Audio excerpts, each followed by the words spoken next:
चलो भाई, समय और परिस्थिति को देखते हुए, शोक सभा को देखते हुए मैं आज का कीर्तन का मुस्तकिल तैयार कर दिया, फाउंडेशन तैयार कर दिया। अब यहीं से आप लोगों को मैं कीर्तन के माध्यम से कुछ सुनाना चाह रहा हूँ। कुछ देर बैठे आप लोग।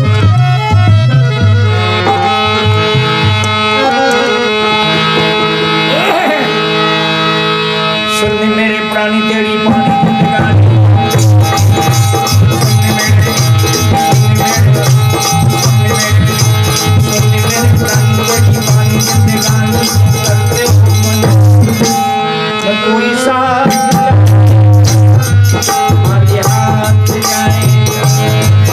कोई साथ जाएगा, खाली हाथ जाएगा, कोई साथ जाएगा, खाली हाथ जाएगा।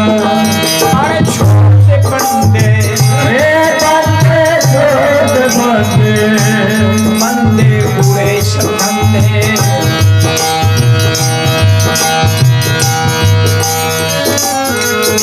छोड़ दे बंदे बुरे सब धंधे, क्यों करते हो मन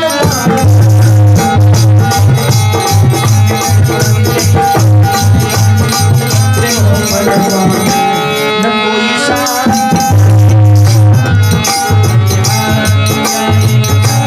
ना कोई साथ जाएगा, खाली हाथ जाएगा, ना कोई साथ जाएगा, खाली हाथ जाएगा।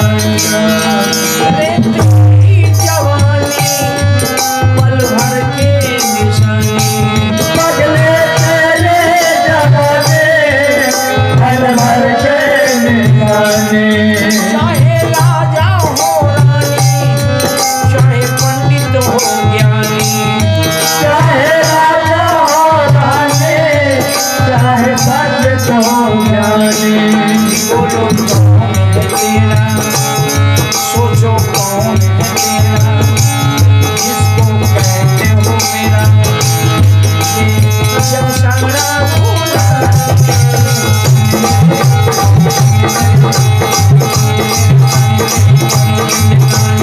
करते हो न कोई साथ जाएगा, ना कोई साथ जाएगा, खाली हाथ जाएगा, ना कोई साथ जाएगा, खाली हाथ जाएगा। रावण ऐसा अभिमानी, राजा बलि साधानी, रावण ऐसा अभिमानी, राजा बलि साधानी।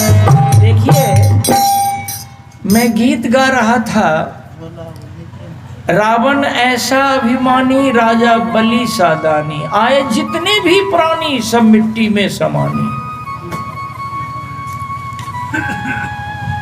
एक आदमी है 15 साल पूर्व, मतलब 15 साल पीछे उसके तन पर कपड़े नहीं थे, दोनों शाम का भोजन मिलना दुश्वार था, लेकिन आने वाला 15 साल के अंदर करीब करीब 10-15 करोड़ का मालिक बन गया।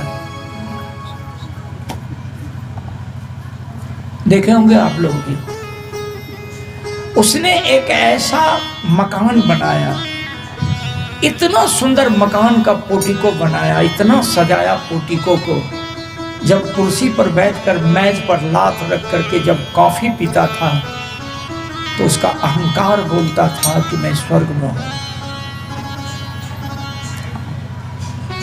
एक दिन यही बात सामने आई। एक राही चला जा रहा था और वह पोर्टिको में बैठ करके कॉफी का आनंद ले रहा था। नौकर चाकर अमला फमला सब घूम रहा था। वो राही रास्ता छोड़ दिया, पोर्टिको के निकट जाकर कहा, भैया प्रणाम, भैया नमस्ते। न वो कुछ बोला, न कुछ ही किया, न सर झुकाया, कुछ नहीं। कहा कि भैया आप ही को कह रहा हूं नमस्ते। कहा कि कौन हो तुम? कहा राही हूं। तो रास्ता छोड़ करके यहाँ चला आया। कहा कि भैया बहुत सुंदर मकान आपने बनवाया।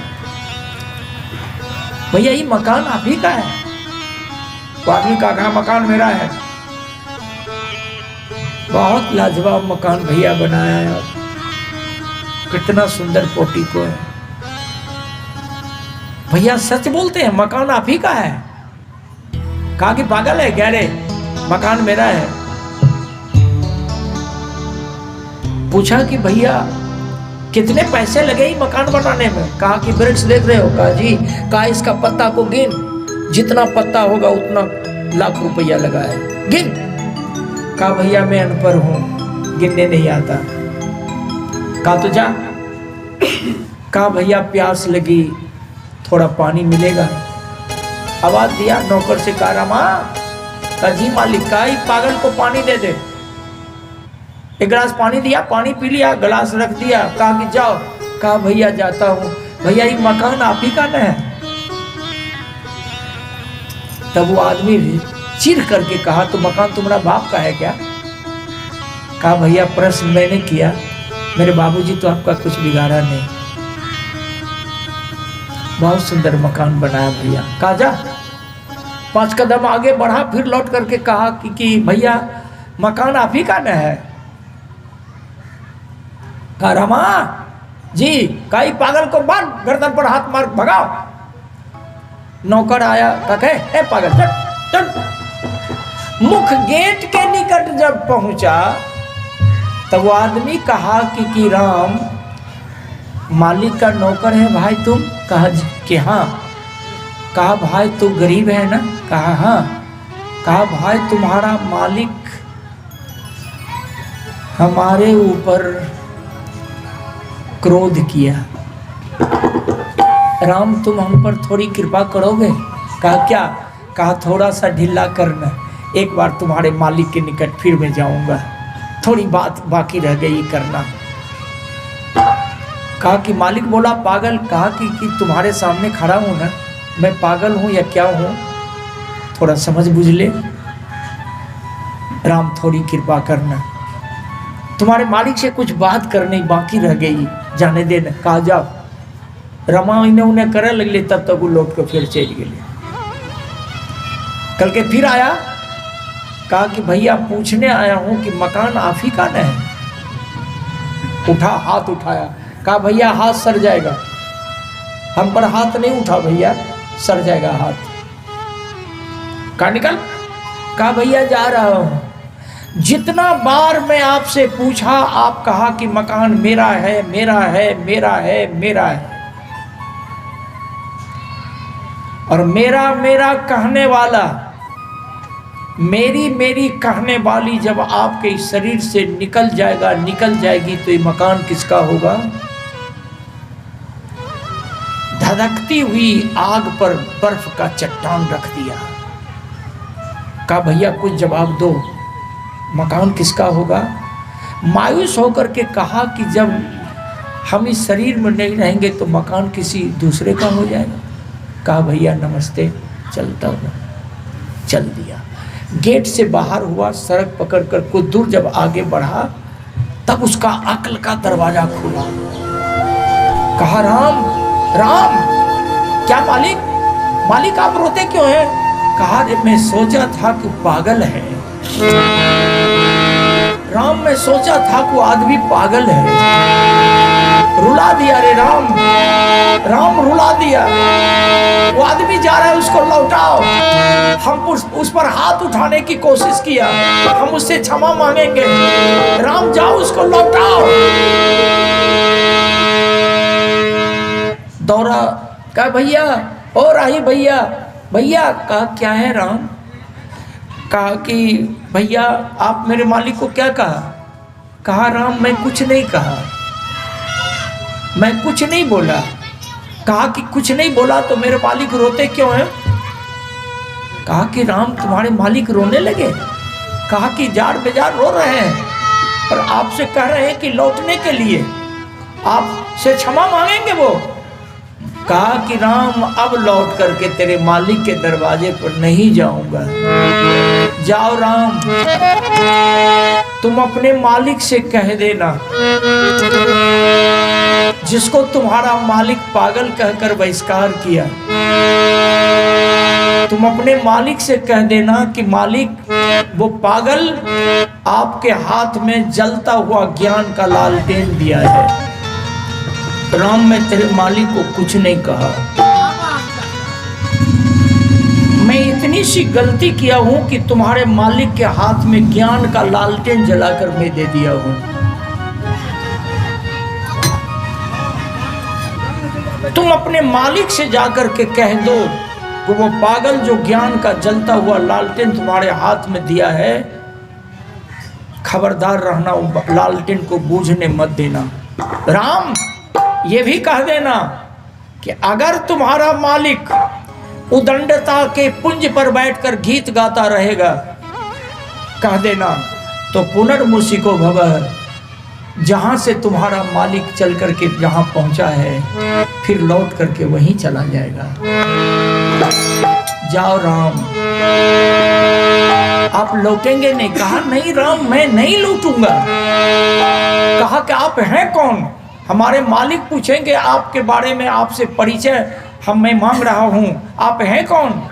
तब वो आदमी कहा कि राम, दुनिया के धरती पर जितने दर्शनकार लाइन में खड़ा है, सबसे पीछे ही सही उसी दर्शनकार के लाइन में मैं भी खड़ा हूँ।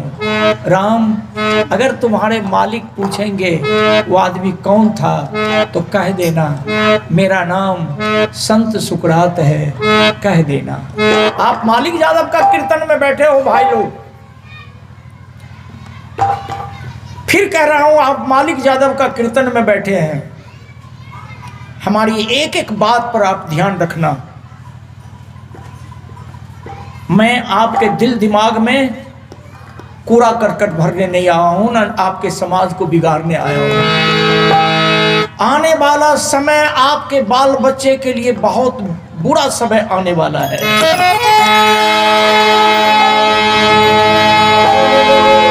बहुत बुरा समय आने वाला है। देश काल की परिस्थिति इतनी नाजुक होने जा रही है, देश आपका बचने नहीं जा रहा है। समय वही आने वाला है। सुना होगा कि गायत्री मंत्र पढ़ने वाले के गायत्री मंत्र पढ़ने वाले व्यक्ति की जीभ काट ली जाती थी और गायत्री मंत्र का सुनने वाले के कान में रंगा गला कर ढलाई कर दिया जाता था। वो समय बहुत निकट आने वाला है। मोच नहीं रहेगी आपकी, ध्यान दीजिएगा। हम उसी के डर से पहले मोच मुड़ा लिया है। हमारे जैसे लोग 5 साल के बाद बचेंगे नहीं। हमारे जैसे लोगों को खड़ा खड़ मंच पर गोली मार देगा। याद रखिएगा, वक्त बहुत निकट है। हम तो 5 साल अब बचेंगे कि नहीं बचेंगे उसका कोई ही नहीं है। ऐसे हमारा टारगेट है कि हम 100 वर्ष बचेंगे। अभी 81 में प्रवेश किए हैं, हमारा टारगेट है कि हम 100 वर्ष बचेंगे। अब आप लोग बुझेंगे कि सोचे होंगे कि बहुत घमंडी की बात बोल रहा है, लेकिन हमारी हिम्मत यही बोल रही है। हो सकता है कल ही हम यहाँ से चले जाएं, लेकिन हम हिम्मत क्यों हारे? हिम्मत क्यों हारे? हम तो कहते हैं कि माय प्रकृति हमसे जो बचा हुआ काम है काम करवा लो। आप भी धैर्य का धनी, हिम्मत का मर्द बनाओ। फिर कह रहा हूं, परिवार में किसी के मरने के बाद कर्जा लेकर के भोज मत करो, जमीन बेच करके भोज मत करो। अगर जमीन बेच करके बाल बच्चों को पढ़ाना लिखाना है, बहू बेटी को पढ़ाना लिखाना, तो बेच दो जमीन, पढ़ा दो बाल बच्चे को। का धन संचय पुत्र सुपुत्र, का धन संचय पुत्र कुपुत्र। इसलिए मैं आप लोगों से निवेदन किया, इसी निवेदन के साथ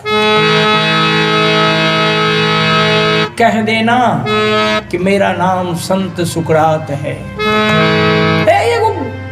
ये वृक्ष को देख रहे हैं, गछपा को देखिए नहीं, गछपा को क्या वो डाल है, एगो डलवा पर बैठी है एगो मैना चिड़ैया और दूसरा डलवा पर बैठा है चमगुदरी, या उसको क्या कहते हैं, उल्लू। उल्लू इन्हें सोची हो कि हमरे उल्लू कह रहे हैं। वो डलवा को देखिए, गछपा को देखिए ना, तो एक डाल पर बैठी हुई है मैना और दूसरी डाल पर बैठा है उल्लू। मैना कहती है उल्लू से, ध्यान दीजिए, मैना कहती है उल्लू से, उल्लू भैया कहा बोल, क्या बोलती है? तो मैना बोली भैया मैं मैना हूं। एक गो गाछ बगले में डाल, आई डाल पर उल्लू, वो डाल पर मैना। मैना कहती है उल्लू भैया, तो उल्लू कहता है क्या बोलती है? बरगाई लगे छे आनर रहे की हो, आनर रहबे करे। सुझाई छाओ ना, सुझाई छाओ ना। देखो कौन बोल रही हो? बोली भैया मैं मैना हूं। शब्द कितना सुंदर है, मैं ना। एक जांग पर पोता के बैठा लो, एक जांग पर नाती के बैठा लो। पोता कहता दा दा, तो नाती कहता ना ना ना ना। अंतर छे हो धोतरी भला के, अंतर छे। मैं कुछ नहीं, मैं ना, मैं कुछ नहीं। उल्लू कहा कि बोल। मैना बोली कि भैया मैं आपसे एक बात पूछना चाहती हूं। का पूछ? मैना बोली कि भैया जब भगवान सूर्य उदय होने वाले होते हैं तो सूर्य उदय होने के कुछ देर पहले पूर्व दिशा में जो लाली होती है, उस लाली को कभी आपने देखी है? उल्लू कल के गए मैना, पगला के लिखी गए, पगला के ली गए। वो पूर्व दिशा के लाली फाली से हमरा की जरूरी छे गे? पागल कहीं के। उल्लू जुल्लू बात पूछती है तो मैना फिर कही कि उल्लू भैया जिस समय भगवान सूर्य उदय होते हैं उस समय, उदय होने के समय की लाली आप देखा है? कल के जो कंके जो इलाज कराओ तो रहने कोनो काम मिले छो। लाली तो सूर्य के लाली, तो पूरब के लाली। पगली कहीं की। मैना रोने लगी, रो करके कही कि भैया हम आपको गाली नहीं दिया, आप हमको गाली दे रहे हो। कहा जा इलाज कराओ। मैना बिलख बिलख कर रोने लगी कि मैं कौन सी गलती बात बोली। तीसरी डाल पर एक तोता बैठा था। तोता कहा मैना, गे मैना क्या है तोता भैया? कहा दूर पगली, आंसू की कीमत नहीं समझती है, उल्लू के कहने पर रो रही है, रोना बंद कर। मैना बोली कि तोता भैया तहू तो हमरा पगली कह दे हो, कल के रोना बंद कर। मैना रोना बंद कर दिया। धक्का मारना चाह रहा हूं आप लोगों को, धक्का मार, धक्का बना दो पक्का। नहीं मारोगे धक्का रह जाऊंगा कच्चा। जितना मारते जा रहे हो धक्का, मैं अपने को बनाता जा रहा हूं पक्का। इसलिए मार धक्का, बना दो पक्का। मैना क्या है तोता भैया? कहा कि जिस उल्लू को तुम पूछ रही हो सूरज की लाली के बारे में और सूरज पूरब दिशा की लाली के बारे में, तुमको ज्ञान नहीं है, तुमको ज्ञान नहीं है, तुम नहीं जानती है। भगवान सूर्य के उदय होने के कुछ पहले जब पूरब दिशा में लाली छाती है, उसी समय से उल्लू के आंख की रोशनी समाप्त होने लगती है। ये उल्लू कभी सूर्य को देखबे नहीं किया तो सूर्य का वर्णन कैसे करेगा रे? बोल। ये उल्लू कभी सूर्य को देखा नहीं तो फिर सूर्य के बारे में तुमको क्या उत्तर देगा? ये तुमको पता नहीं है। देखो स्कूल में मास्टर पढ़वे रहे 10 गो लड़का का 20 गो लड़का का। मास्टर कल के कि सुनो, कल के जी, कल के एक प्रश्न करते हैं उत्तर देगा? कल के जी, सब लड़का कल के जी सर। कल के 30 गो भेड़ा था, उसमें से 1 गो भेड़ा कुआं में गिर गया, बताओ कितना बचा? सब कल के 29। सब कह दिल के 29। एगो छौड़ा रहे बगले में बैठल, कल के हैं सब झूठे कह रहे आ सर मान लेलखिन, सब झूठ बोले छे, सब भेड़ 1 गो नहीं बचले। मास्टर मारलके 2 तमाचा। कल के हमरा सर जी मारे छिए। कल के रे बुड़बक, 30 गो भेड़ा था, 1 गो कुआं में गिर गया, बचा क्या गो? कल के 1 गो नहीं, फेर दल के 2 ढाल। छौड़ा उड़ल आ उड़ल चल गए। बाप रे, कल के बाबू हो, कल के की? कल के लाठी लेता, लाठी लेता चलो तो स्कूल। कल के की? अरे कल के बाबू मास्टर दिल के एगो प्रश्न, कल के 30 गो भेड़ा था, 1 गो कुआं में गिर गया, कितना बचा? बब्बा कल के की कहली तो रे? हमें कहलिए बाबू 1 गो नहीं, हमरा मारलके 3 4 5 थाप। आ सब कल के चलते मास्टर बा कौन चीज खाए के मास्टर बोले चलता गए स्कूल। कल के मास्टर हमारा बेटा को मार लो किया। कल के आप गार्जियन हैं, आप जाइए, आपका बेटा हिसाब ठीक नहीं बनाया। कल के पागल कहीं के की प्रश्न कर लो। मास्टर कल के की प्रश्न यहाँ कर लिए कि 30 गो भेड़ा रहे आ 1 गो भेड़ा कुआं में गिर गए, बचले क्या गो? सब विद्यार्थी कल के 29 को, अपने के बेटा कल के 1 गो ने मार खाबला करके। कल के तो गरेरी के घर में जन्म ले ली रे मास्टर बा। ध्यान दे लो, छौड़ा के बाप कल के तो गरेरी के घर में जन्म ले लीजिए तो भेड़ा के बात जान ली। आज से 15 दिन पहले हमर 10 गो भेड़ा कुआं में गिर गए। 1 गो अगला भेड़ा कुआं में गिरले, सब जाके कुआं में गिर गए। निकालते निकालते 3 4 गो के निकाल लिए, सब मर गए। तो हमार बेटा तो प्रैक्टिकल करके बतैलको तो गरेरी के घर में जन्मल ही नहीं, हिसाब बने गणित दे दिल गरेरी वाला। हमारा बेटा के क्या मार ले भाई? एक ही अक्षर शिष्य को जो गुरु देत बताए, बिगड़े पड़ गधा बने लाद लाद मर जाए। चलिए हम लेते हैं गीत का मदद। अभी आपको हम छोड़ेंगे नहीं, बैठिए आप लोग। महात्मा जी बैठो ना।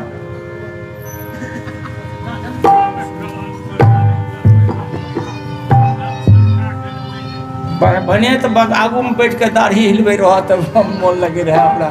आबो, हाँ आबो।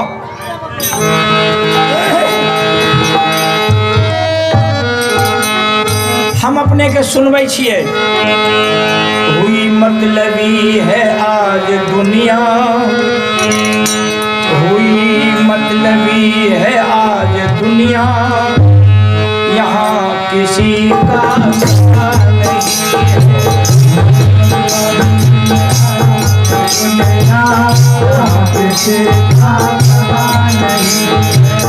शब्द पर ध्यान दीजिएगा।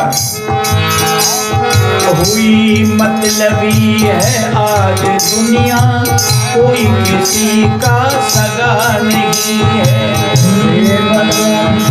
आज दुनिया कोई किसी का सगा नहीं है। लोग अपनों से आहत हुए हैं, लोग अपनों से आहत हुए हैं, लोग अपनों से आहत हुए हैं, लोग अपनों से आहत। किसी के दिल में दया नहीं है, अरे किसी के दिल में दया नहीं है। हुई मतलबी है किसी का सगा नहीं है। कोई किसी का सगा नहीं है, कोई किसी का सगा नहीं है, कोई किसी का सगा नहीं है। नहीं किसी का कोई भरोसा, कदम कदम पर मिलता धोखा। नहीं किसी का कोई भरोसा, कदम कदम पर मिलता धोखा। चले आप लोग, जो लेने लायक बात मिले आप लेते चले, जो आपके व्यवहारिकता में बात उतरने लायक न बने उस बात को मेरे तरफ आप वापस करते जाएं। कोई किसी का नहीं भरोसा, कदम कदम पर मिलता धोखा। कोई किसी का नहीं भरोसा, कदम कदम पर मिलता धोखा। नए जमाने की है हकीकत, नए जमाने की है हकीकत, नए जमाने की है हकीकत, नए जमाने की है हकीकत। अरे किसी के मन में दया नहीं है, हुई मतलबी है किसी का सगा नहीं है। कोई मतलब है दुनिया, कोई किसी का सगा नहीं। अब मैं आप लोगों को आज का एक कहानी सुनाता हूँ, बैठिए। चर्चा मैंने बहुत कर दी और समय भी बहुत ज़्यादा हो चुका है। मित्रों, आप लोगों ने इतिहास पढ़ी है।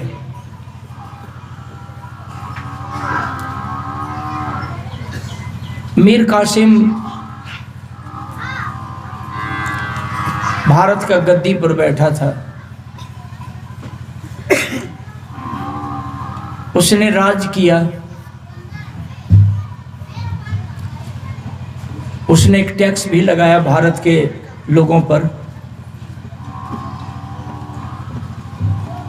एवं प्रकार से भारत पर राज करते करते करते करते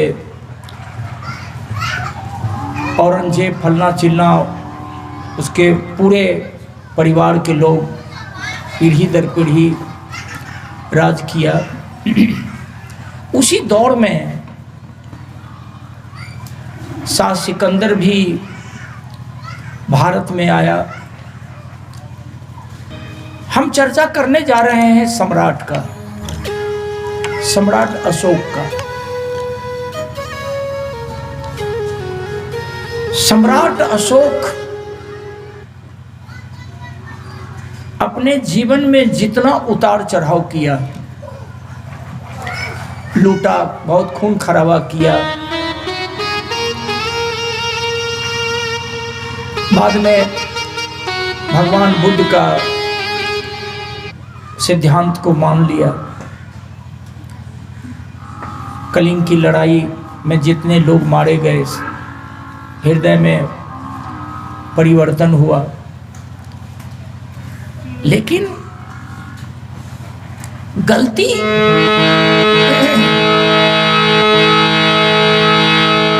जो आदमी गलती पर गलती करता जाए,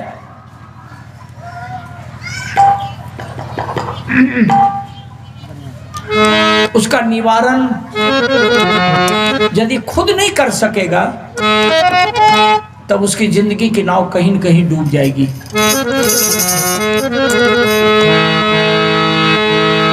हम आवाज दे दिया है, हुई मतलबी है आज दुनिया, कोई किसी का सगा नहीं है। हुए हैं लोग अपनों से आहत, हुए हैं लोग अपनों से आहत, किसी का दिल में दया नहीं है। कोई ऐसा घर नहीं है जो अपने बाल बच्चे या अड़ोस पड़ोस से, संबंध कुटुंब से आहत नहीं है। मिला लीजिए, उंगली पर मिला लीजिए। शांति की बात करते हैं लेकिन शांति किसी के अंदर नहीं है। 99 भाई की हत्या करवाकर सम्राट अशोक राजगद्दी पर बैठा, इतिहास में वर्णित है। उसने अपने जीवन में बहुत सारी गलतियां भी की, चौथी अवस्था में एक जबरदस्त उसने गलती की कि शादी कर ली।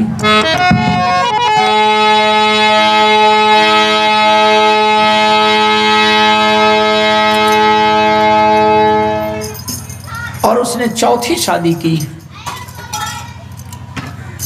सबसे बड़ा बेटा महेंद्र था, एक पत्नी से 2 बच्ची थी, फिर एक पत्नी से एक बेटा हुआ कुणाल, फिर एक पत्नी से संतान पैदा किया। इस दौर को देखते हुए जिस उम्र की घर में बहू थी, पतोह थी, उस उम्र के लड़की से चौथी अवस्था में शादी कर लिया। उड़ाई जा रही है चौक चौराहे पर खिल्लियां। साथी के निकट जब बेटा कुणाल बैठता है तो साथी लोग खिल्ली उड़ाते हैं कि कुणाल सुना हूं कि तुम्हारे पिताजी शादी कर लिया।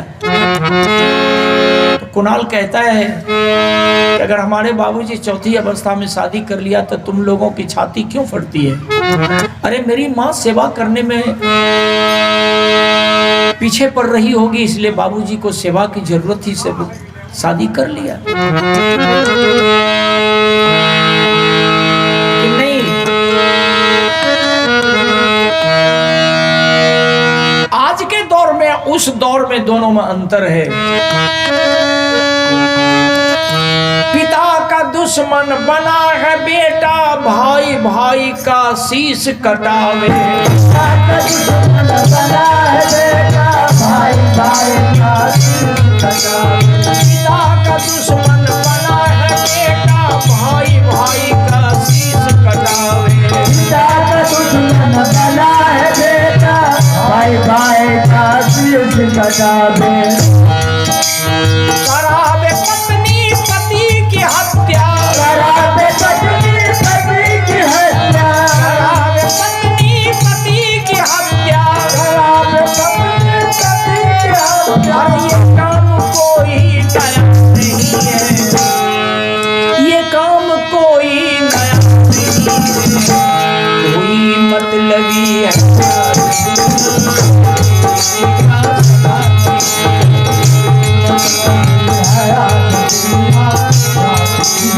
सदा नहीं है, मतलबी है आज दुनिया, कोई किसी का सगा नहीं है। कोई मतलब दुनिया, कोई किसी का सगा नहीं।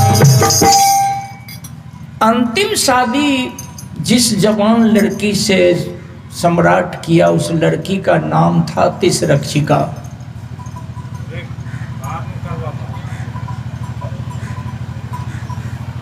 एक छोटा सा जलता हुआ चिराग को देखकर चांदनी को लुभाते देखा।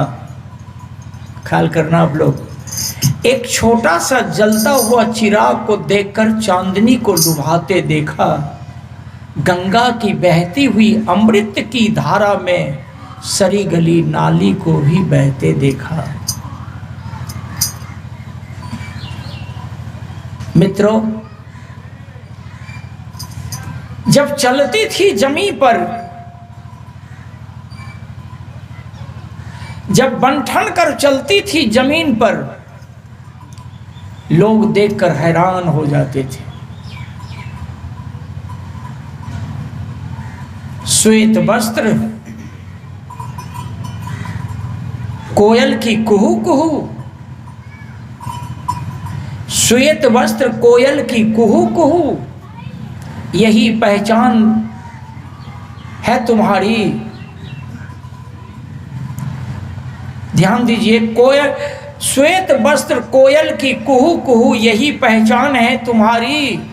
आगे का क्या कमाल होगा, पीछे का क्या विशाल है, और ऊपर का पहाड़ जैसा चोटी का धमाल है।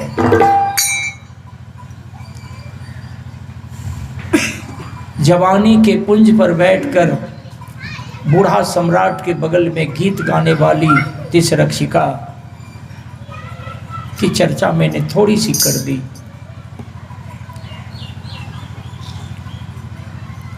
समय कट रहा है।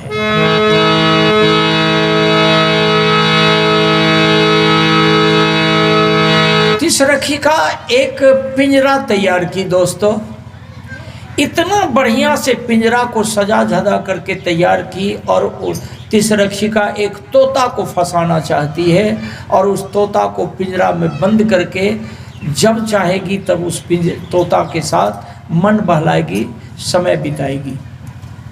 पिंजरा तैयार कर लिया। तोता का खोजना आरंभ है। छोड़िए इस बात को।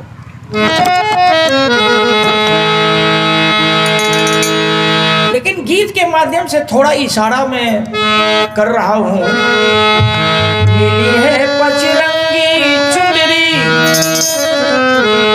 मिली है पचरंगी चुनरी, रखना संभाल के, रखना संभाल के।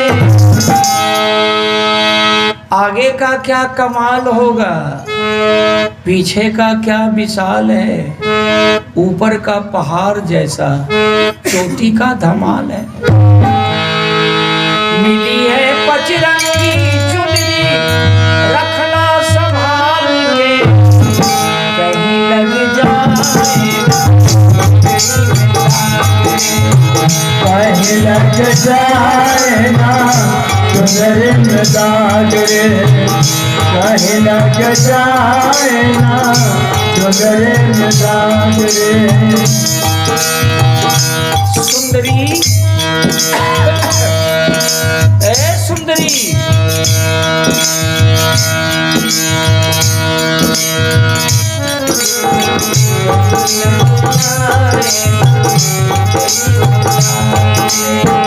कहीं लग जाए ना चुनरी में दाग रे।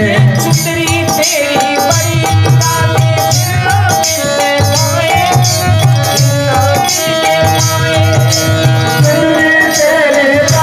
लाले, मिलने पाए, मिलने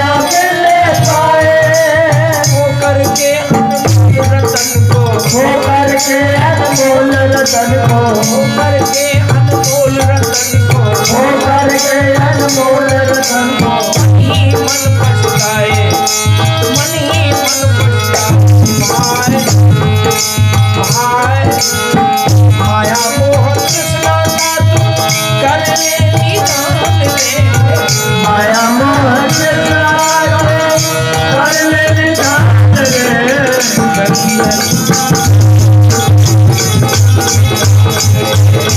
कहीं लग जाए ना चुनरी में दाग रे, कहीं लग जाए ना चुनरी में दाग रे। काम, क्रोध, मद, लोभ, तृष्णा, अहंकार, मिथुन, निद्रा, गीत सुन लीजिए। काम, क्रोध, मद, लोभ, है भाई बड़ा निराला, है भाई बड़ा निराला। काम क्रोध मद लोभ करम, हाय भाई बड़ा निराला, हाय भाई बड़ा निराला। इसी रंग से बचा के रखना, ऐसे रंग से बचा के रखना, बस इसी रंग से बचा के रखना। कर देता है काला, कर देता है काला, माया मोह कृष्णा का तू कर ले निदान रे, माया मोह कृष्णा का कर ले निदान रे। लग जाए ना चुनरी में दाग रे, कहीं लग जाए ना चुनरी में दाग रे, कहीं लग जाए ना चुनरी में दाग रे। शाम का वक्त तिसरक्षिका गुनगुनाती, इठलाती, बलखाती आती है और कुणाल के बगल में बैठ जाती है। कुणाल के पीठ पर हाथ रखकर सहलाती हुई कहती, कुणाल कैसे हो तुम? कुणाल कहा कि अच्छा हूं। ठीक ठाक हो? बोला कि ठीक ठाक हूं। कुणाल कहा कि मां तुम ठीक हो ना? तो इस रक्षिका बोली कि कुणाल तेरी बात अच्छी नहीं लगती मुझे। कहा क्यों?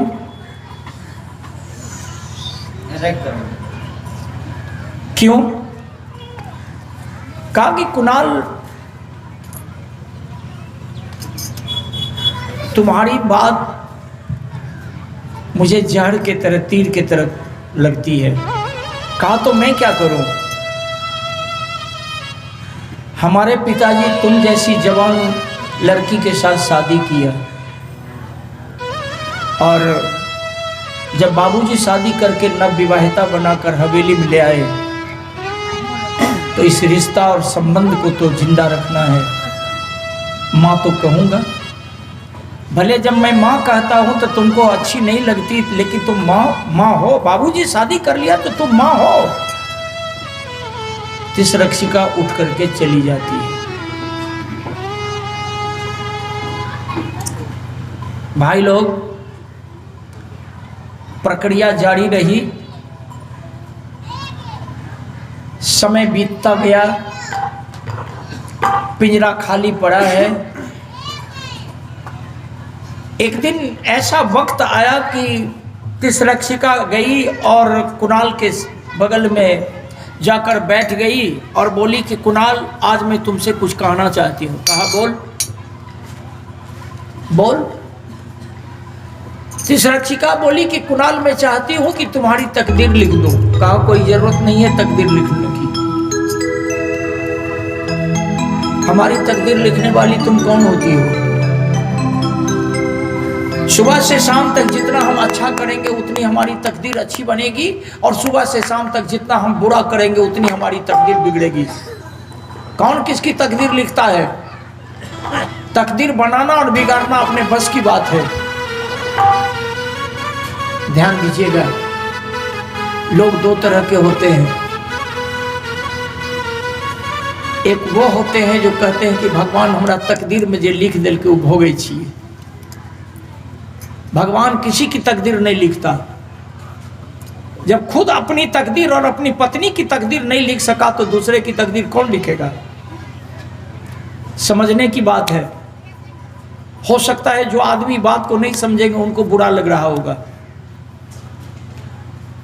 भगवान राम के बारे में मैं बोल चुका हूं कि चारों भाई सरजू नदी में डूबकर मर गए। पुत्र मोह में दशरथ जी मर गए, बाप को जिंदा नहीं कर सका। सामने में सीता जी माथा पटक कर मर गई, जिसके लिए 84 दिन लंका में युद्ध किया। आज तो पूरा देश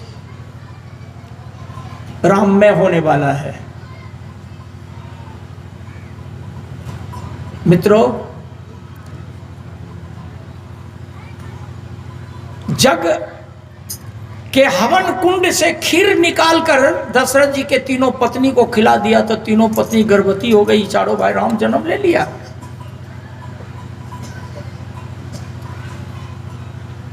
हनुमान की मां अंजनी के कान में बीजपात कर दिया तो हनुमान जी की मां अंजनी गर्भवती हो गई।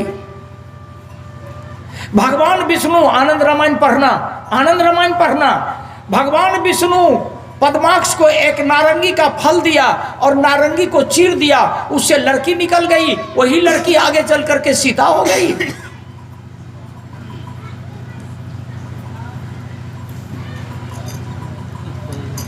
क्या कीजिएगा? आनंद रामायण को पढ़ना, अद्भुत रामायण को पढ़ना, लिख लो आप। अद्भुत रामायण को पढ़ना। रावण चला गया हिमालय, पराई स्त्री के साथ रावण कुछ समय बिताने लगा। मंदोदरी को क्रोध हुआ, मंदोदरी विष पी लिया और विष पी करके जो ही अंदर में एक बर्तन को रखी, रावण बाहर और मंदोदरी विष पिया मरने के लिए। अब मंदोदरी गर्भवती हो गई। अद्भुत रामायण को पढ़ना। किस रामायण के चक्कर में हो आप? शिकायत नहीं कर रहा हूं, अद्भुत रामायण को पढ़ना आप। रावण बाहर, मंदोदरी गर्भवती हो गई।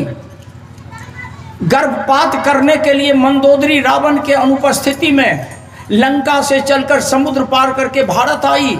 अब भारत में हर राज्य को लांघती हुई पहुंच गई हरियाणा।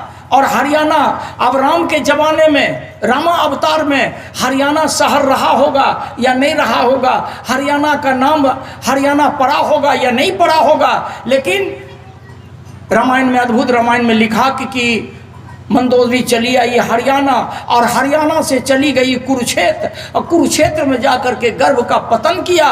लड़की जो जन्म ली, गर्भ पतन करने के बाद उसको कुरुक्षेत्र में गाड़ दिया। विदेह राजा जनक गए कुरुक्षेत्र, और कुरुक्षेत्र में हर जोत रहे थे, तो वह धरती के गर्भ से लड़की निकली जिसका नाम सीता रखा। तुलसीकृत रामायण में तुलसीदास लिखा कि मिथिला में विदेह राजा जनक जी हल जोतते थे, वहां मिला। किसको मानोगे आप? जलाओ अगरबत्ती, दिखाओ रामायण को अगरबत्ती।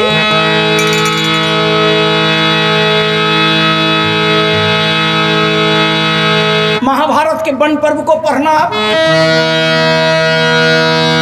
महाभारत के वन पर्व को पढ़ लीजिए। जगशाला से निकले हवन करके, किनारे हो तो कैस के बोल ही ना, हाँ आप हो लो, गुंडा रहे कि लोफर रहे। सुनिए क्या उलूल जुलूल लिखा। लिखने वाले को शायद ये शर्म नहीं आई कि आने वाली अगली पीढ़ी का मनुष्य जब पढ़ेगा तो पढ़ने में मनुष्य पढ़ेगा कि जानवर पढ़ेगा। महाभारत का वन पर्व को उल्टा के पढ़िए आप। भारद्वाज मुनि जगशाला से निकलकर चले गंगा में स्नान करने, और स्नान करने के लिए गंगा किनारे जब पहुँचे तो देखा कि एक लड़की गंगा से स्नान करके निकल रही है, और उसके तन में इतना पतला कपड़ा था कि गंगा में जो स्नान किया उसका कपड़ा उसके शरीर में इतना सट गया। बहुत अभ्रंश लिखा है महाभारत के वन पर्व में। उसकी जवानी निखर रही थी, भरद्वाज की नजर पड़ी। उस लड़की का नाम लिखना चाहते हो तो लिख लीजिए। उस लड़की का नाम था घृताची। घृताची की यौवन जवानी को देखकर भरद्वाज बर्दाश्त नहीं किया। अंत में उसका वृक्ष का पतन होने की परिस्थिति आई। महाभारत के वन पर्व में लिखता है कि वृक्ष से पत्ता तोड़ा और पत्ता का दोना बनाकर बीजपात करके वृक्ष के जड़ में रख दिया। स्नान करके चले गए।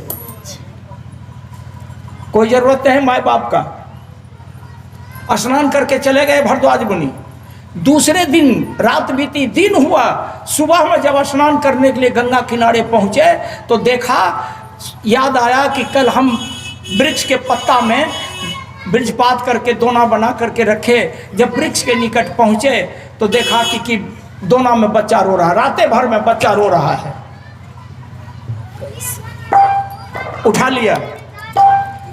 हमारी बात पर शंका हो तो महाभारत के वन पर्व को पढ़िए। उठा लिया और उठा करके ले गया। उस बच्चे का भरण पोषण करना शुरू किया। उस बच्चे का, लड़के का नाम रखा दोना। महाभारत में बहुत बड़ा पद पर रहने वाला उस बच्चे का नाम रखा दोना। उसी परिप्रेक्ष्य में दूसरा महात्मा स्नान करने के लिए जा रहे थे, उनको भी एक लड़की मिली जिसको देख करके उसका बीजपात हुआ। खड़े खड़ बीजपात हुआ, जमीन पर गिरा, और जमीन पर गिरने के बाद दो भाग में बट गया। खरपतवार था।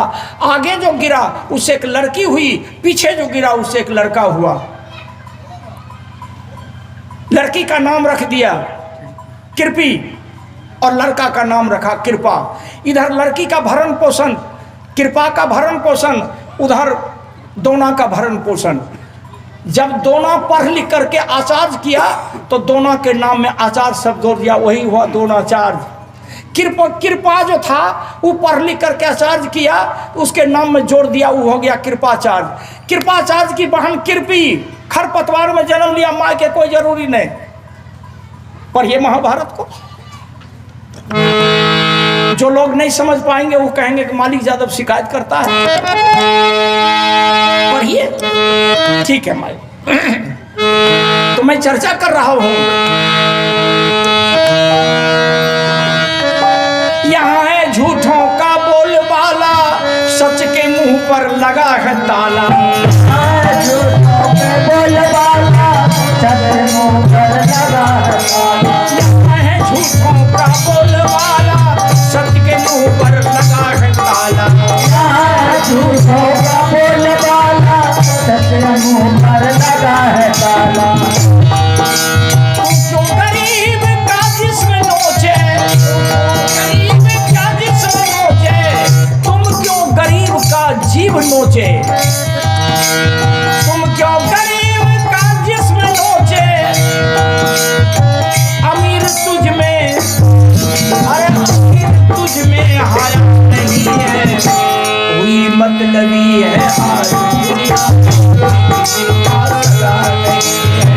ये मतलब से आज दुनिया कोई किसी का सगा नहीं है। कोई मतलबी है आज दुनिया, कोई किसी का सगा नहीं है। पूरी की पूरी जो आप पुराण को पढ़ते हैं या उस जमाने के लिखी हुई बात को जब आप पढ़ते हैं तो पढ़ने के बाद जब चिंतन में उतारेंगे तो आप हैरान हो जाएंगे। मैं रात दिन इसी का खोज में हूँ, नित्य प्रतिदिन पढ़ता हूँ, रोज पढ़ता हूँ, रोज खोजता हूँ। इसलिए मैं आप लोगों से निवेदन कर रहा हूँ, कीर्तन के माध्यम से आप लोगों को जगाने की कोशिश कर रहा हूँ। बहुत समय बीत गया, बहुत समय बीत गया, अब नहीं जागेंगे तो कब जागेंगे? कोई घर ऐसा नहीं है जिस घर की बहू बेटियां पढ़ी लिखी नहीं है, बाल बच्चे पढ़े लिखे नहीं हैं। कम से कम इतना भी तो सोच लीजिए कि ब्रह्मा का काम था सृष्टि करना, विष्णु का काम था रक्षा करना और शंकर का काम था संहार करना। जिसका काम है संहार करना उससे आप बेटा मांगते हो, जिसका काम है सत्यानाश करना उसके बारे में कहते हो कि भगवान शंकर के दिल जमीन जायदाद बाल बच्चा सब खुश है। वहाँ का मालिक तो विष्णु है, रक्षा करने वाला। लेकिन कोई किसी पर हम चर्चा कर दिया ना, यहाँ है झूठों का बोलबाला सच के मुंह पर लगा है ताला। तू क्यों गरीब का जिस्म नोचे, तू क्यों गरीब का जिस्म नोचे? अमीर तुझ में हाया नहीं है। क्यों ऐसा मैं बोला? मित्रों, शाह सिकंदर की चर्चा आप बहुत पढ़ सुने होंगे, तो मैं अभी आप लोगों को सम्राट अशोक की चर्चा कर रहा हूँ। सम्राट अशोक की नई नवेली पत्नी तिसरक्षिका कुणाल के निकट बैठ करके कहती है कि मैं तुम्हारी तकदीर लिखना चाहती हूँ। सुन लिया आपने, मैं बोल चुका हूँ। कुणाल कहा कि नहीं। तिसरक्षिका बोली कि कुणाल तुम्हारी तकदीर सो जाएगी, वक्त है अभी, चल तुम्हारे बाबूजी का बुढ़ा का हाथ पकड़कर गद्दी पर से खींच करके उतार दूंगी और तुमको राजगद्दी पर बिठा दूंगी, तुम राजा बन जाओ, चल। हारे सम्राट अशोक, ध्यान दीजिए, जौवन जवानी के जाल में फंसने के बाद कहाँ थे तुम, कहाँ चले आए? तुम्हारे बाप बुढ़ा का हाथ पकड़कर खींच लूंगी और गद्दी से उतार करके तुमको गद्दी पर बैठा दूंगी, चल। कुणाल कहा कि जब तक मेरे बाबूजी जिंदा हैं तब तक गद्दी पर वही रहेंगे। बाबूजी का देहावसान हो जाने के बाद हमारे बड़े भैया महेंद्र राजगद्दी पर बैठेंगे। भैया का कोरट लग करके, सौतेला भाई, लेकिन कितना उच्च कोटि का सोच, भैया के कोरट लग करके जीवन यापन कर लूंगा, मुझे राजा बनना नहीं। बरस गई। तिसरक्षिका क्रोध में आग बबूला हो गई, बोली कि कुणाल चल, देखो मैं तुम्हारी तकदीर लिखना चाह रही हूं, लेकिन याद रख हमारे जीते जी तुम्हारा बड़ा भाई महेंद्र राजगद्दी पर बैठ नहीं सकता, राजगद्दी मैं तुमको देने के लिए तैयार हूं, चल। कुणाल कहा कि मुझे राजा बनना ही नहीं है, जाओ।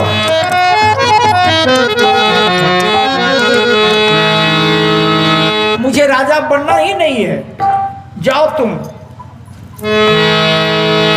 कहती है कि कुणाल एक बार हृदय पर हाथ रख करके सोच, अवसर बाल बाल नहीं मिलता।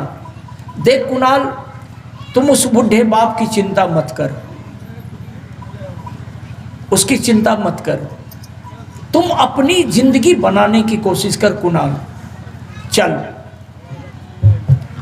चल कुणाल, गद्दी पर मैं बैठा देती हूँ।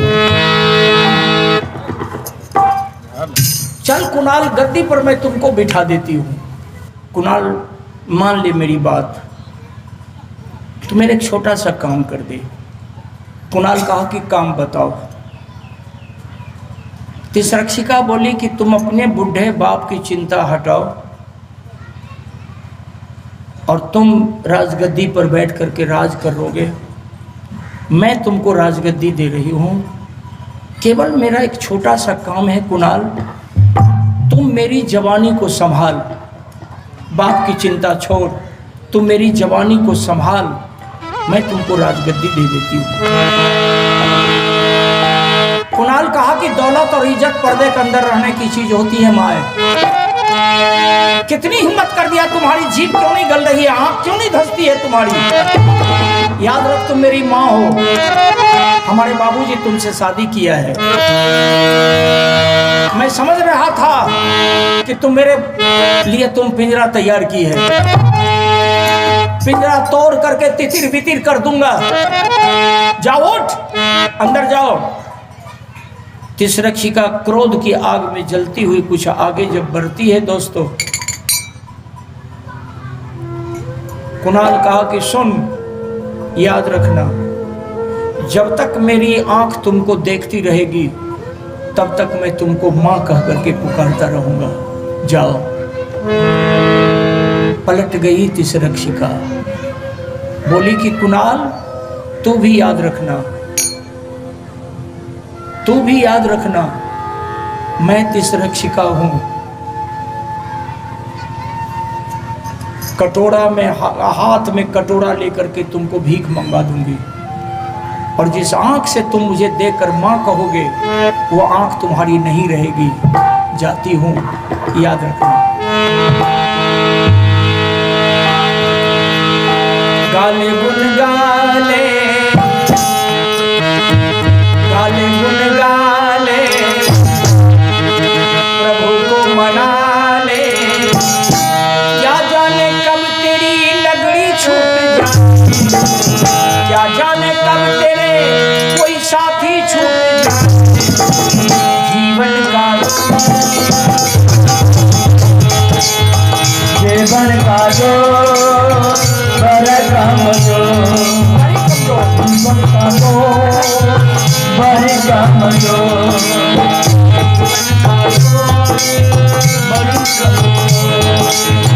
जीवन का जो बड़ी काम जो। सुंदर से सुंदर मेरी ये काया, बातों में बीती जाती उमरिया। सुंदर से सुंदर मेरी काया, बातों में बेच जाए उमरिया। न जाने, कोई न जाने, मरना है किस दिन, छोड़ेंगे किस दिन प्यारी नगरिया। कोई न जाने मरना है किस दिन, छोड़ेंगे किस दिन प्यारे नगरिया।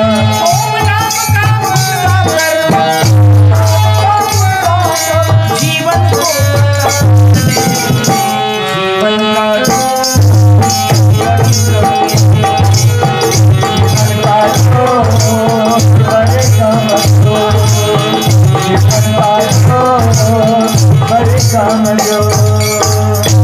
मित्रों, भर रात विरह की आग में जलती रही। बैठिए। भर रात विरह की आग में जलती रही, पिंजरा में तोता नहीं फंस पाया। करवट बदलती हुई रात बिताई, भोर हुआ और भोर होने पर जब